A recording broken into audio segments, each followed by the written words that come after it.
اس لانتی بڈھے کا چہرہ اچھی طریقے سے پہچان لیں۔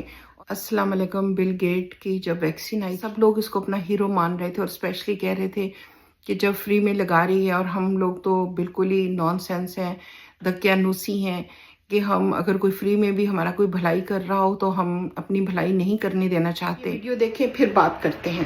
Now, the world today has 6.8 billion people. That's headed up to about 9 billion. Now, if we do a really great job on new vaccines, healthcare, reproductive health services, we could lower that by perhaps 10 or 15%. جس میں یہ کہہ رہا تھا کہ ہم دنیا کی آبادی کو کم کرنا چاہتے ہیں ہیلتھ کیئر کے تھرو، تو اس سے بڑا ثبوت اور کیا ہو سکتا تھا؟ اگر دوسرے مسلمان بچوں کی کیئر نہیں ہے تو 14 سال والی لڑکیوں کی کیئر کیوں ہے جس کو ویکسین فری لگائی جا رہی ہے؟ یعنی یہ اتنا بڑا ریڈ فلیگ تھا۔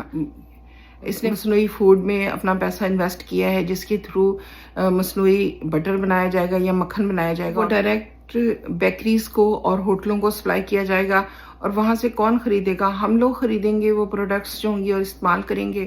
اتنا برا کرنے جا رہا ہے ہمارے ساتھ اس طرح سے مصنوعی فوڈ کھلا کر اس لانتی بڈھے کا چہرہ اچھی طریقے سے پہچان لیں، اور ہم لوگ تو فوراً ہی بھول جاتے ہیں، چند دنوں کے اندر بھول جاتے ہیں، اور ان کو پھر اپنا ہیرو بنا لیں۔ فائل میں جیسا کہ اس کا نام بھی ہے اور اس نے اتنے گھناؤنے جرم کیے ہیں، تو یہ کیسے انسانیت کا خیر خواہ ہو سکتا ہے جس کو ہم نے اپنا ہیرو بنایا ہوا ہے؟